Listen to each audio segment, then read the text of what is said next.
Poder se assentar. Glória a Deus. Segundo livro das Crônicas. Segundo livro das Crônicas dos Reis de Israel.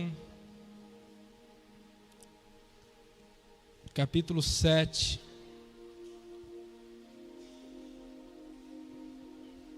Segundo livro das Crônicas. Capítulo 7. Versículo de número 1.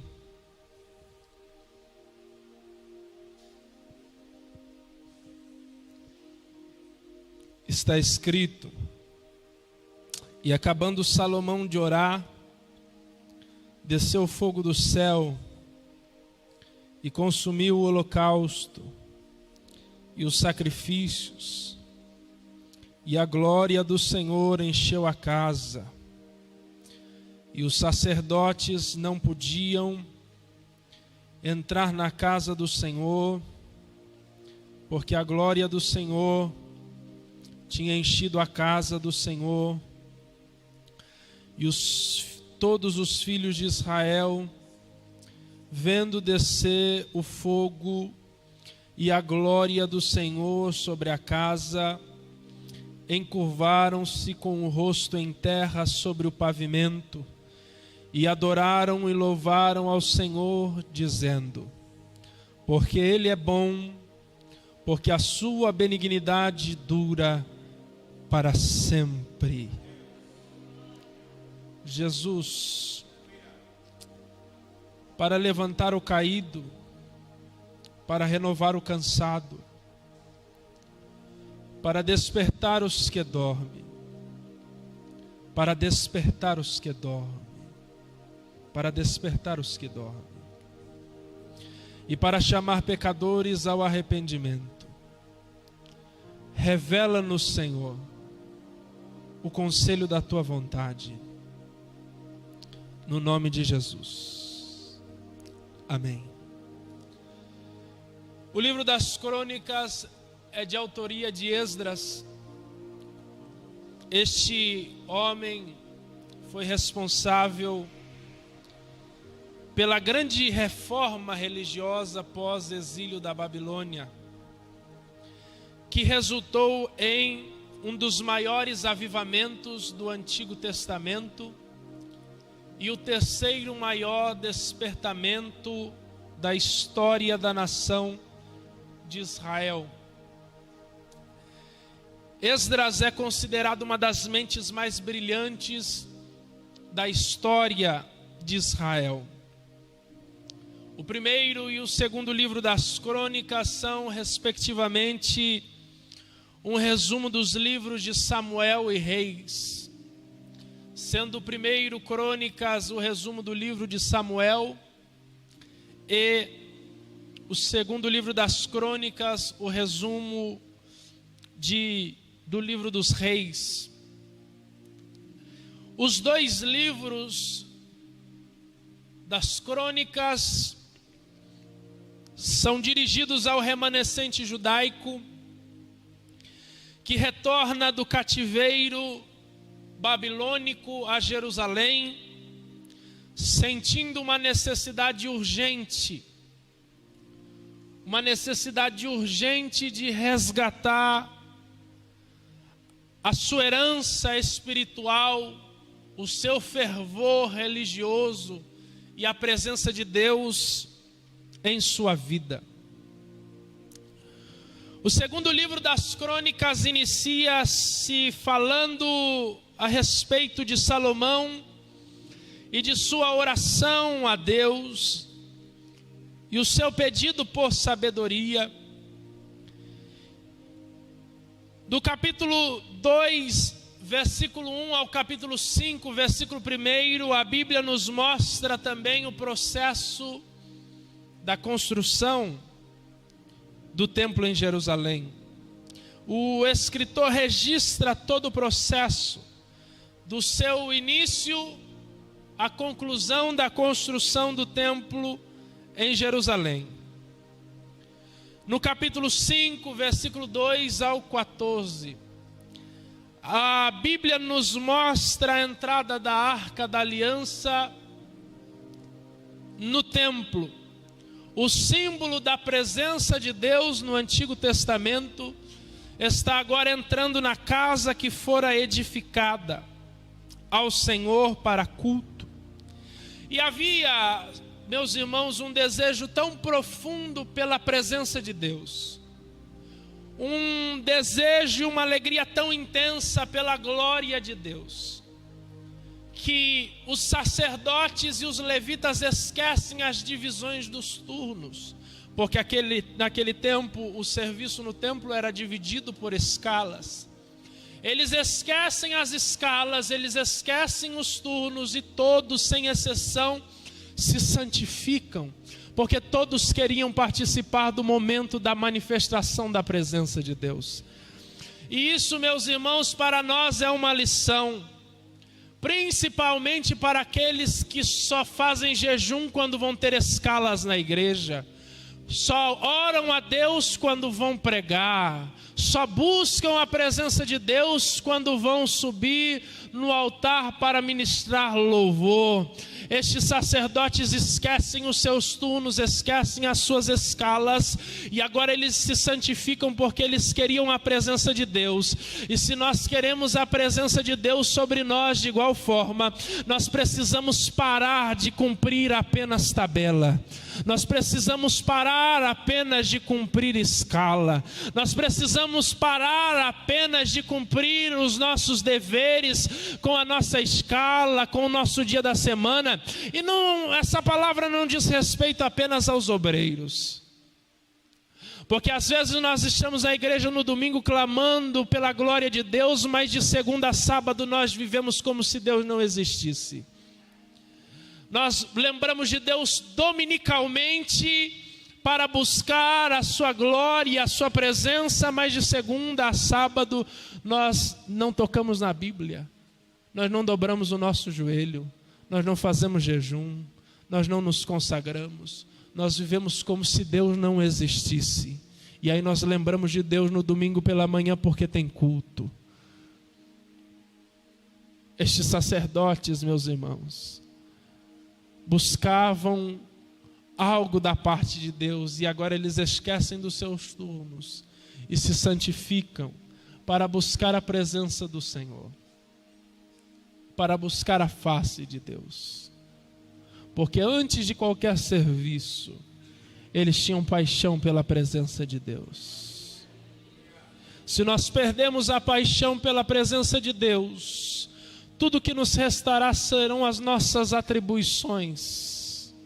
E é por isso, meus irmãos, que o ministério pesa tanto a alguns, porque trabalham para a obra de Deus, mas não conhecem o Deus da obra. É por isso que o culto não cura mais algumas almas. É por isso que algumas pessoas não conseguem encontrar remédio no louvor, cura na palavra, porque participam do culto pela tabela. E aí ficam encontrando ou buscando encontrar cura em outros lugares.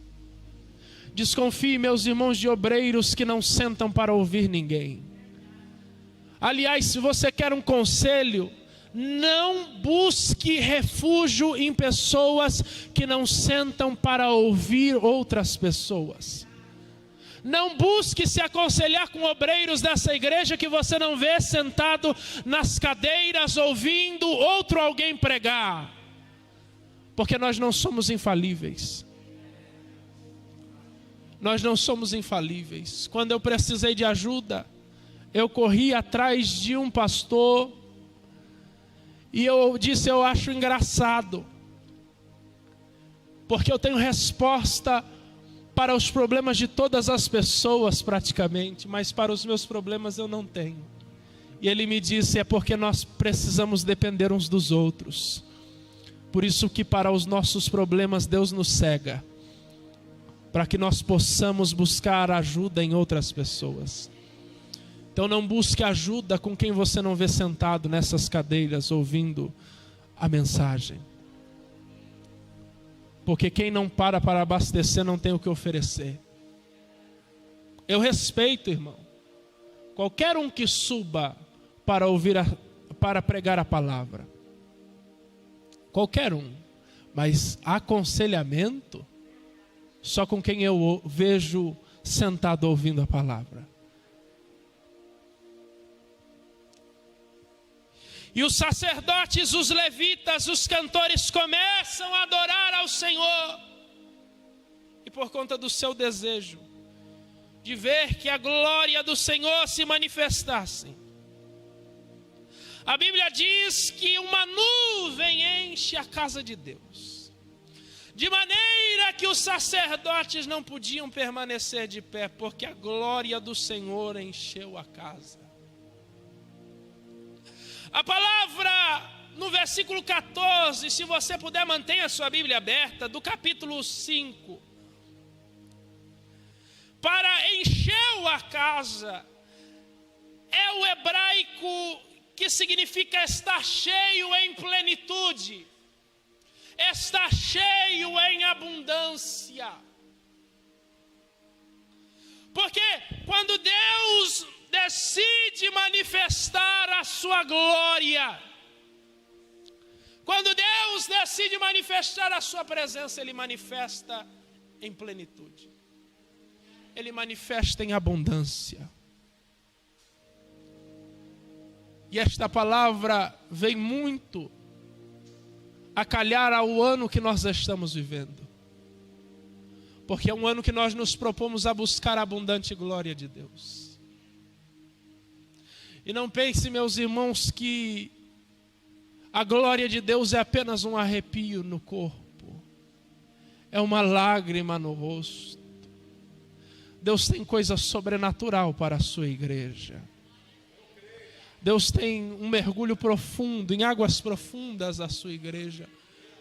Nós não podemos crer que o Deus com quem os santos do Antigo e do Novo Testamento se relacionaram deixou de existir. Deus tem mais para a sua igreja. Deus tem glória para derramar sobre a sua igreja até que nós não suportemos ficar de pé. Ah, meus irmãos, para mim é um contrassenso dizer Deus está aqui, pule, tire o pé do chão. Porque a Bíblia nos mostra que quando Deus desce, quando Deus se revela, os homens não conseguem ficar de pé. Ezequiel viu a Deus e não suportou. Daniel viu ao Senhor e caiu como morto. Os sacerdotes viram a nuvem da glória de Deus e não suportaram permanecer de pé. Salomão começa a discursar no capítulo 6, a partir do versículo 1. Quando eles se recuperam, quando eles tomam fôlego da manifestação que a glória de Deus realizou no meio deles. E Salomão começa a discursar. E ele começa a falar sobre as promessas de Deus para com o seu povo. E no versículo 1 ele diz: o Senhor disse que habitaria em trevas espessas. Quando eu li este versículo, a minha mente entrou em confusão. Porque como conciliar esta declaração? Deus, o Senhor, habita nas trevas espessas, ou habitaria nas trevas espessas. Como conciliar isso com a palavra de Deus? Que em 1 João capítulo 1, versículo 5 diz que Deus é luz. E em 1 Timóteo capítulo 6, versículo 16 diz que Deus habita em luz inacessível. Como conciliar esta declaração de Salomão?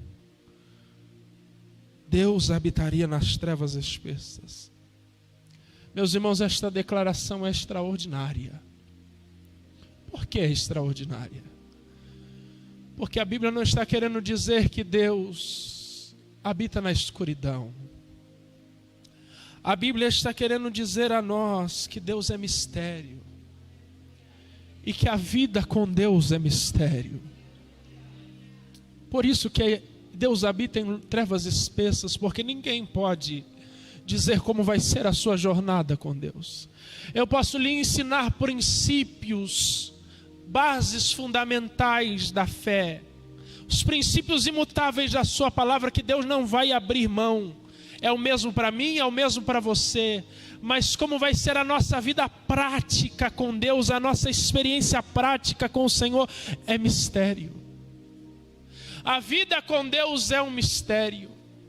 Entrar na vida com Deus, no relacionamento com Deus, é como entrar em uma sala escura, que você não consegue enxergar um palmo à sua frente. Essa é a vida com Deus. Como se conhece uma sala escura que você não consegue enxergar um palmo à sua frente? Apenas apalpando, apenas sentindo. Você só tem dimensão do que é na medida em que você avança. Você só conhece na medida em que você arrisca entrar. Você só tem plena ciência do que está acontecendo, se há móveis, se ela está vazia, se ela está preenchida, na medida em que você se arrisca e decide avançar na sala escura e apalpar e tocar e caminhar, mesmo na incerteza, mesmo na insegurança. Porque olhe para mim, Deus não nos dá garantias.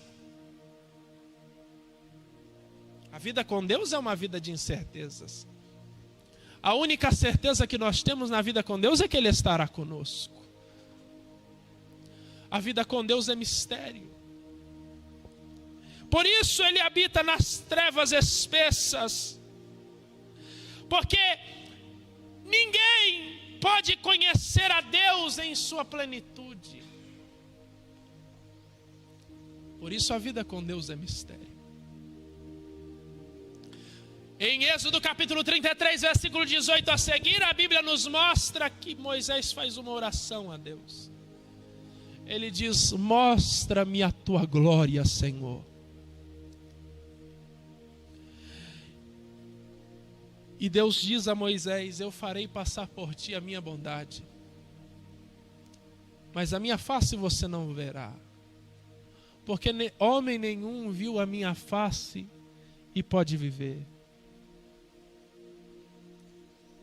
E Deus dá uma instrução a Moisés, e ele diz: Moisés, entra na fenda daquela rocha, que eu vou cobrir a fenda com a minha mão, e vou fazer passar por ti a minha bondade e a minha glória.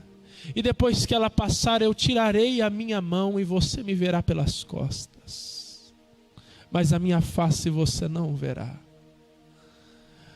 Há um lugar, irmão, na fenda da rocha, reservado para mim e para você. Há um lugar onde Deus vai nos cobrir com a sua mão e vai revelar uma porção da sua glória para nós. Aceite, meu irmão, viver o mistério da vida com Deus. Não tenha medo de Deus, irmão. Não tenha medo de se aprofundar na presença de Deus. Não tenha medo de se entregar ao Senhor. Tenha temor da presença dEle, mas não tenha medo. Eu lembro-me quando eu era adolescente, eu tinha medo. A glória de Deus vinha, abraçava, parecia que o meu peito ia explodir. E eu parava de orar e dizia: eu não quero mais, eu não quero mais, eu não quero mais. Porque eu tinha medo. Porque eu tinha medo até que um dia, deitado no chão, esparramado em lágrimas, Deus disse a mim: não tenha medo de se entregar. Não tenha medo, irmão de Deus, não tenha medo. Não tenha medo de se entregar na presença de Deus. Não tenha medo de buscar a glória de Deus. Não tenha medo de se derramar na presença de Deus. Não tenha medo do peito parecer que vai explodir. Não tenha medo da falta de ar. Não tenha medo do coração acelerado. Não tenha medo da presença de Deus. Mas se entregue, porque há um lugar na fenda da rocha reservado para ti. Há um lugar na fenda da rocha reservado para ti. Por isso, meu irmão, não aceite a vida espiritual que você tem levado. Nós não podemos aceitar a vida espiritual que nós temos levado diante de Deus, porque Deus tem mais. Deus tem mais. Deus tem mais. Deus tem mais. Deus tem mais. Deus tem mais. E às vezes nós estamos muito acomodados. E Deus tem mais. Eu não consigo entender como, diante de um Deus tão grande como o nosso, diante de um lugar disponível para nós na fenda da rocha, nós conseguimos nos contentar com tão pouco. Uma vida medíocre, sem fervor espiritual, sem luz na mente, sem fogo no coração. As nossas orações mais parecem um monólogo, frias, geladas, que não conseguem atravessar às vezes o teto porque faltam fervor, porque não tem paixão. Muitas vezes nós nem cremos no poder daquilo que nós estamos fazendo. Às vezes nós só repetimos palavras que nos ensinaram. Onde está o nosso fervor? O Espírito de Deus nos convida hoje à fenda da rocha. O Espírito de Deus nos convida hoje a entrar na fenda da rocha. E sabendo, meus irmãos, que há um lugar para nós na fenda da rocha, Salomão decide fazer uma oração, pois ele deseja que a glória de Deus permanecesse no templo e no culto a Deus. E da oração de Salomão nós vamos tirar alguns pontos. Primeiro, a oração que traz a glória de Deus precisa ter uma humilhação. Capítulo 6, versículo 13 diz: porque Salomão tinha feito uma plataforma de metal, de 5 côvados de comprimento e 5 côvados de largura e de 3 côvados de altura, e tinha posto no meio do pátio e pôs-se em pé sobre ela, para discursar. E ajoelhou-se em presença de toda a congregação de Israel e estendeu as suas mãos para o céu. Salomão esquece da sua posição de rei. Salomão esquece da sua posição de governo, da glória da sua posição, da sua coroa. E agora ele se prostra diante de Deus e de sua presença, muito parecido com seu pai Davi.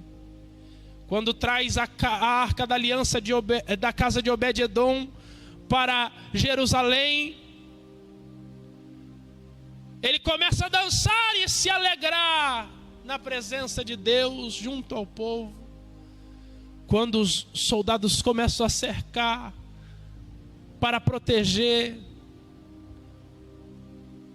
para que ninguém o agredisse, para que ninguém fosse ou tocasse nele, e Davi percebe que a sua posição impediria ele de adorar a Deus como ele deveria ser adorado. Então Davi abre mão do manto, abre mão da coroa, ele começa a se despir, ele começa a tirar tudo aquilo que diferenciava ele do povo, e agora ele começa a dançar na presença do Senhor, num ato de humilhação e humildade. Porque nós precisamos nos desprender de tudo aquilo que nos impede de se entregar plenamente ao Senhor. Não importa, meus irmãos, quem nós somos, o que fazemos, os nossos diplomas, aquilo que nós possuímos, quais são os cargos que nós temos fora daqui. Diante de Deus nós somos apenas o boneco de barro que Ele soprou o seu Espírito. Então, meu irmão, quer um conselho? Abaixa a bola. Se humilha na presença de Deus, se derrama, se entrega, porque nós somos apenas o boneco de barro que Deus soprou o seu Espírito. Tudo que nós temos de agradável em nós não vem de nós, mas vem do Espírito de Deus. Você pode ser bonito, você pode ser carismático, mas no momento em que o Espírito deixar a sua vida, no momento que o fôlego de vida sair de ti, ninguém mais quer ficar do seu lado. Você pode ser linda, ter o cabelo mais arrumado, ter o tipo de cabelo mais bonito, gastar dinheiros, rios de dinheiro no salão de beleza, pode ter os olhos verdes, caramelados, mas no momento em que o fôlego de vida deixar você, em poucas horas o seu cérebro vira uma pasta. Os olhos verdes e caramelados viram amarelos. E em poucas horas o seu odor é tão terrível que ninguém quer ficar perto de você. E não pense que não é assim na vida espiritual. Mensagem de quem está morto espiritualmente fede. Louvor de quem está morto espiritualmente fede. E aí o Espírito de Deus nos leva a recordar que é a vida de Deus em nós que nos faz ser quem somos e tudo que nós temos de bom.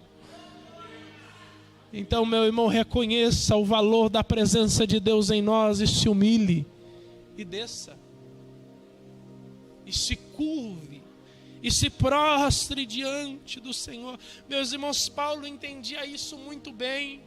Em Filipenses capítulo 3, versículo 5 a 8, ele vai dizer: circuncidado ao 8º dia, da linhagem de Israel, da tribo de Benjamim, hebreu de hebreus, segundo a lei fui fariseu, segundo o zelo perseguidor da igreja, segundo a justiça que é na lei, irrepreensível. Mas o que para mim era ganho, reputei por perda por Cristo. E na verdade também tenho por perda todas as coisas, pela excelência do conhecimento de Cristo Jesus, meu Senhor, pelo qual sofri a perda de todas estas coisas e as considero como refúgio, como adubo, como esterco, para que possa ganhar a Cristo.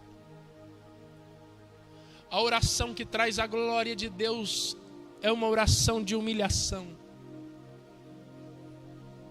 E entenda que a humilhação é um ato voluntário, porque é popularizado por aí que os humilhados serão exaltados. A Bíblia diz que aquele que a si mesmo se humilhar será exaltado. A humilhação é um ato voluntário.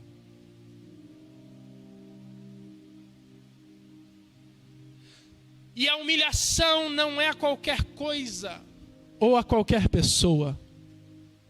A humilhação é somente a Deus. 1 Pedro capítulo 5, versículos 6 e 7 diz: humilhai-vos, pois debaixo da potente mão de Deus, para que a seu tempo vos exalte, lançando sobre ele toda a vossa ansiedade, porque ele tem cuidado de vós. Diante de Deus e a igreja, humildade e serviço, humilhação. Diante do mundo e do diabo, ousadia e intrepidez.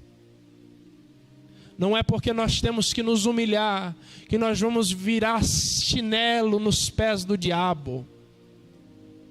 A humilhação é diante de Deus e ela tem uma recompensa. Humilhai-vos perante a potente mão de Deus, para que ao seu tempo Ele nos exalte. Segundo, a oração que traz a glória de Deus tem confissão. Capítulo 6, versículo 21, diz: ouve, pois, as súplicas do teu servo e do teu povo Israel, que fizerem neste lugar. Ouve tu do lugar da tua habitação desde os céus, ouve, pois, e perdoa. E dos versículos 21 que nós lemos ao 30, Salomão vai confessar os seus pecados e do povo, e os pecados que possivelmente o povo viria a cometer após a sua morte. E ele confessa e pede perdão a Deus. Quem quer a glória de Deus sobre a sua vida não pode estar em paz com os próprios pecados. Nós não podemos nos aproximar de alguém e ter um bom relacionamento com essa pessoa a ofendendo. E os nossos pecados ofendem a Deus.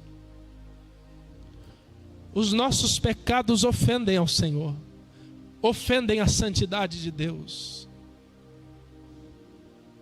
Isaías, em sua profecia, no capítulo 59, verso 1 e 2, diz: eis que a mão do Senhor não está encolhida para que não possa salvar, nem agravado o seu ouvido para que não possa ouvir, mas as nossas iniquidades fazem separação entre nós e o nosso Deus, e os nossos pecados encobrem o seu rosto de nós para que não nos ouça.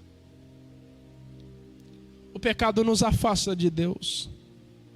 O pecado nos separa de Deus. O pecado faz separação, distância entre a glória de Deus e nós, entre a sua presença e nós. Nós precisamos confessar. O escritor aos Hebreus diz, no capítulo 12, versículo 1, portanto nós também, pois que achamos rodeados de uma tão grande nuvem de testemunhas, deixemos todo o embaraço e o pecado que de tão perto nos rodeia e corramos com paciência a carreira que nos está proposta.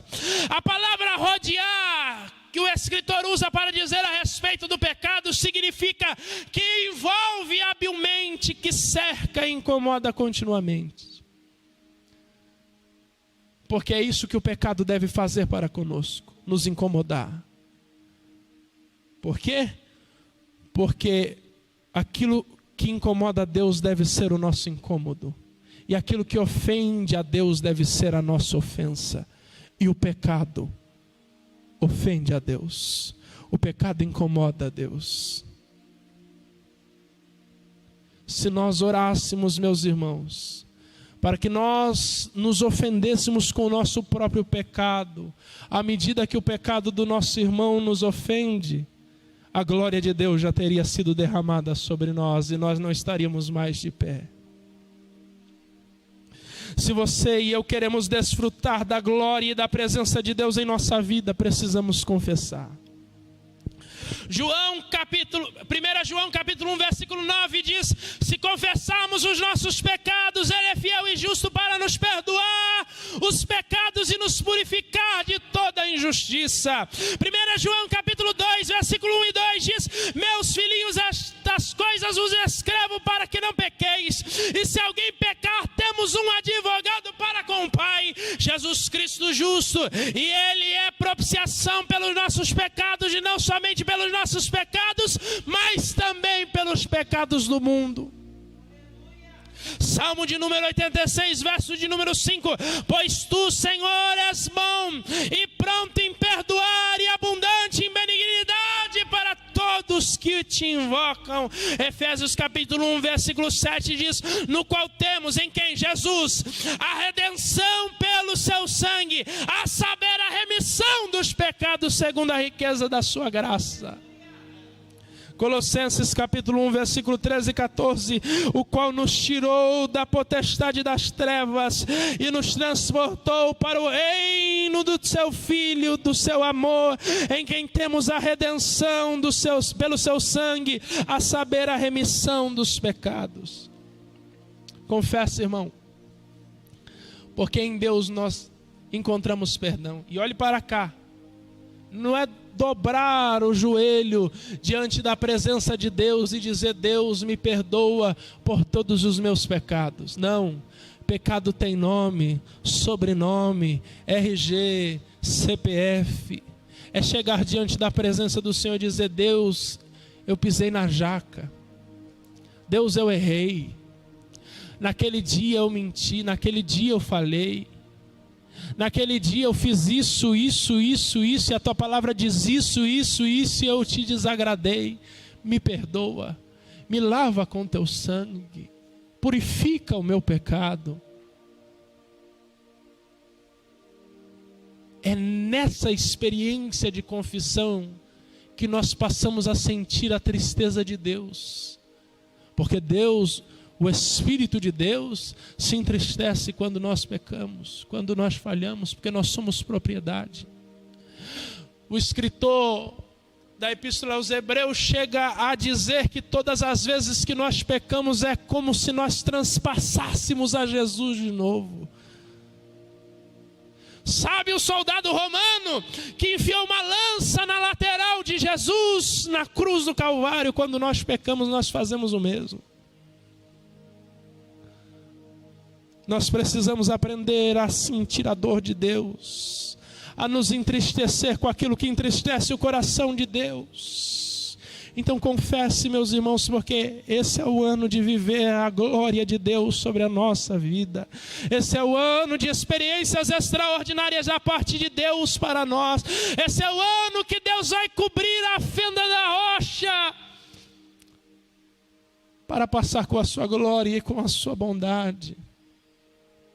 Mas nós precisamos primeiro nos humilhar. E segundo, nós precisamos confessar. E terceiro, nós precisamos de sinceridade. A oração que traz a glória de Deus é uma oração sincera. Capítulo 6, versículo 36. Salomão diz: quando pecarem contra ti, só a parte A, pois não há homem que não peque.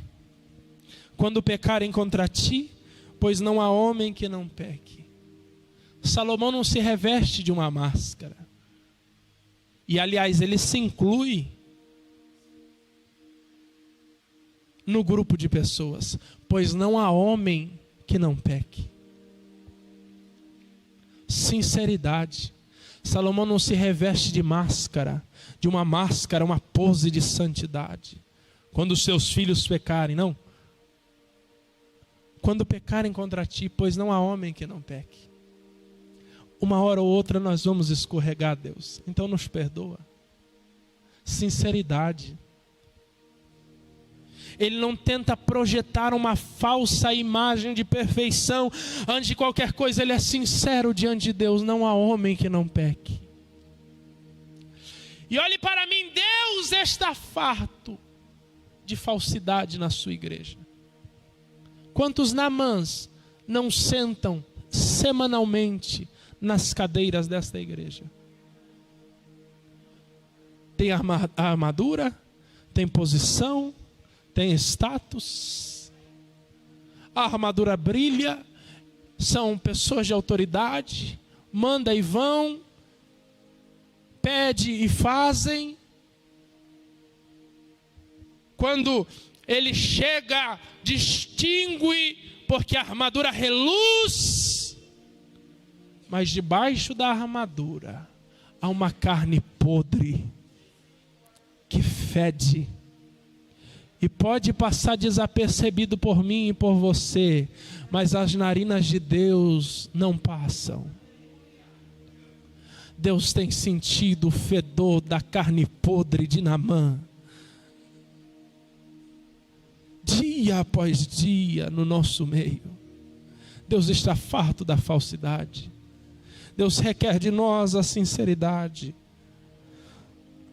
Meus irmãos, nós não estamos dispostos a viver metade daquilo que nós cantamos diante de Deus. Eu abro meu coração para que entre o Rei. Eu abro meu coração. Mas a primeira coisa que abre ao acordar é o telefone. Quando pedem para orar, só dobra o joelho e fica de boca fechada. Na hora do louvor, não entrega o seu coração. Eu não estou falando, meu irmão, de extravasar, de cada um tem o seu jeito. Eu estou falando da sua adoração com Deus. Tem gente que é mais calado, tem gente que pula, tem gente que corre. Aqui acolá eu vou em algumas igrejas que durante o culto, alguns irmãos saem correndo durante o período do louvor, dá um pico para lá, outro para cá. Mas sinceridade, irmão. Sinceridade. Qual que é a nossa, irmão? A pose que nós mantemos diante de Deus, ou achamos que Deus não vê por trás da armação?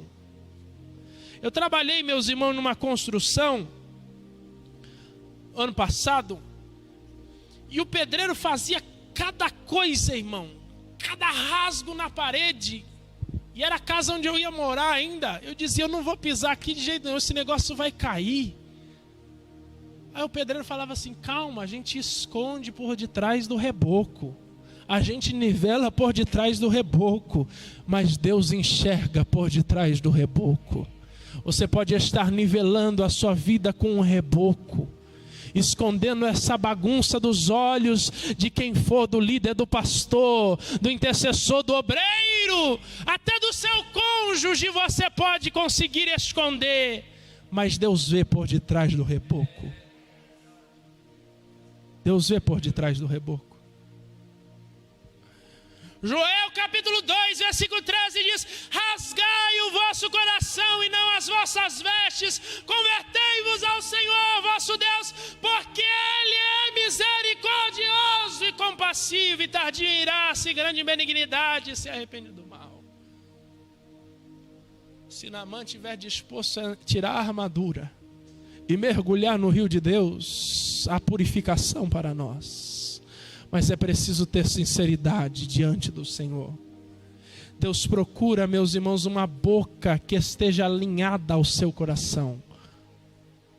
Deus procura lábios que estejam alinhados ao coração. Orações, palavras que estejam alinhadas ao coração. Porque na oração mais vale um coração sem palavras do que palavras sem um coração. Isaías capítulo 29, versículo 13 diz: porque o Senhor disse, pois que este povo se aproxima de mim com a boca e com seus lábios me honram, mas o seu coração se afasta para longe de mim, e o seu temor para comigo consiste só em mandamentos de homens em que foram instruídos. Mateus capítulo 15, versículo 8, de Jesus dizendo: este povo se aproxima de mim com a sua boca e me honra com seus lábios, mas o seu coração está longe de mim. Deus procura em nós mais do que eloquência, mais do que afinação, mais do que músicas do momento. Acredito que hoje não seja mais assim, mas houve um tempo que as igrejas cantavam o que estava tocando na rádio. Tocando na rádio, nós precisamos cantar na igreja. Hoje eu nem sei de onde tirou os louvores, eu acho que é do YouTube. Mas Deus procura mais do que canções da moda. Deus procura mais do que músicas do momento. Deus procura corações prostrados e sinceros diante da sua presença, porque a Deus mais do que a afinação, mais do que a teoria musical, mais do que a eloquência e o estudo do pregador. Deus requer de nós sinceridade. Deus requer de nós sinceridade. Quando nós nos humilharmos, quando nós confessarmos, quando nós formos sinceros diante do Senhor, a glória de Deus virá sobre nós. E a Bíblia nos mostra que Deus responde à oração de Salomão. E Deus responde à oração de Salomão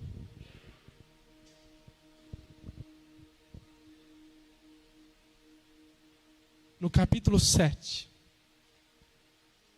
no versículo 1. E a oração de Salomão que teve humilhação, a oração de Salomão que teve confissão, a oração de Salomão que teve sinceridade, resultou em 3 coisas. E eu vou pincelá-las, porque o tempo já foi e nós precisamos orar. Se o louvor quiser já se posicionar, já pode se colocar aqui em cima. A oração de Salomão resulta em 3 coisas. Primeiro, quando a oração de Deus é respondida, 3 coisas descem. E a primeira é a glória de Deus. A glória de Deus desce.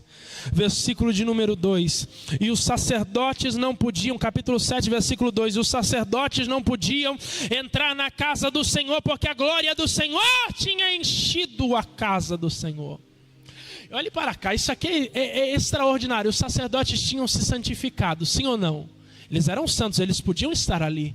Mas quando a glória de Deus desce, os sacerdotes não conseguem entrar na casa de Deus. Por quê? Porque quando a glória de Deus desce, não há espaço para mais nada. Porque Deus não divide a sua glória com ninguém. Quando Deus decide derramar a sua glória, e quem está sendo usado para despertar o povo tenta se engrandecer, Deus o abate e levanta um anônimo. Porque Deus não divide a sua glória com ninguém.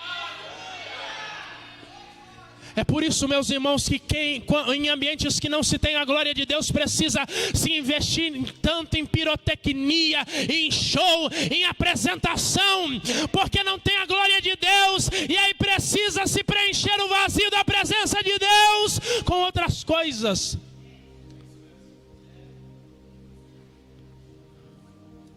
Porque quanto maior a necessidade de show, maior é o circo. Mas a igreja não é picadeiro, a igreja é palco da glória de Deus, a igreja é organismo vivo, a embaixada do céu, onde o Espírito de Deus decide se manifestar livremente. Quando a glória de Deus se manifesta, não há espaço para mais nada. Não há mais necessidade de espetáculos. Não há mais necessidade de show. Não há mais necessidade de pirotecnia. Porque a glória de Deus supre perfeitamente a necessidade do homem. Segundo, quando a glória de Deus vem, o fogo desce. Versículo 3 do capítulo 7, a parte A. E todos os filhos de Israel vendo o fogo descer e a glória do Senhor sobre a casa. Deus responde à oração de Salomão com fogo. Porque quando a oração tem humilhação, tem confissão e tem sinceridade, o fogo de Deus desce na casa. E o fogo na Bíblia representa santificação, representa purificação. Quando Deus visita o seu povo com a sua glória, Ele nos dá um batismo de santificação. Quando Deus visita o seu povo com a sua glória, Ele nos imerge na santidade.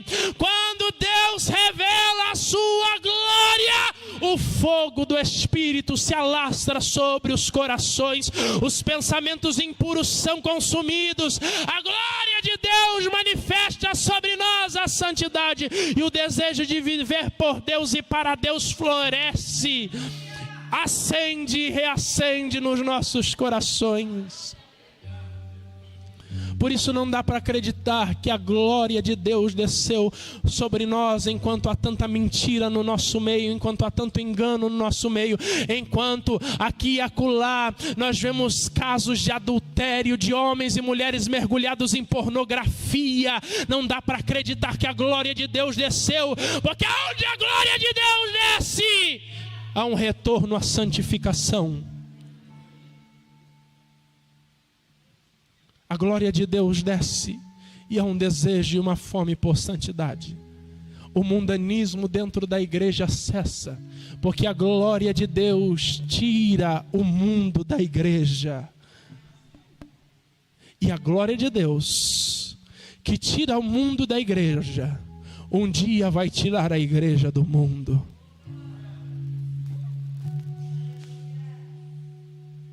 E último, quando a oração que tem humilhação, tem confissão e tem sinceridade é respondida, o povo de Deus desce. Capítulo 7, versículo 3, a parte B. Encurvaram-se com o rosto em terra sobre o pavimento, e adoraram e louvaram ao Senhor, dizendo: porque Ele é bom, e porque a sua benignidade dura para sempre. Quando a glória de Deus vem sobre a igreja, o povo de Deus desce. O que significa dizer isso? Quando a presença de Deus se manifesta, há temor, a reverência, a santidade de Deus. Por isso não dá para acreditar, meus irmãos, que a glória de Deus desce em algum lugar enquanto a igreja trata culto como cinema, enquanto a igreja trata culto como circo, enquanto a gente trata o louvor como uma apresentação, a pregação como uma palestra, não dá para acreditar que a glória de Deus desceu.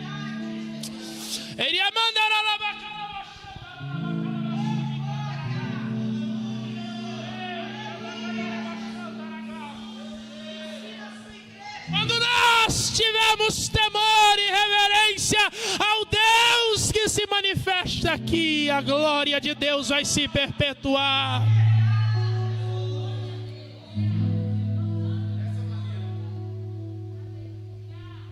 Quando a glória de Deus se manifesta, temor. Larga a mão desse celular, irmão. Larga a mão desse telefone. Larga a mão das conversas durante o culto. Você tem uma vida inteira para conversar, mas o culto é serviço a Deus. Cante, dance, pule, quebre protocolos. Às vezes o Espírito de Deus vai lhe impulsionar a correr pela igreja, corra. Às vezes o Espírito de Deus vai te impulsionar a dançar no Espírito, dance. Grite, fale em línguas.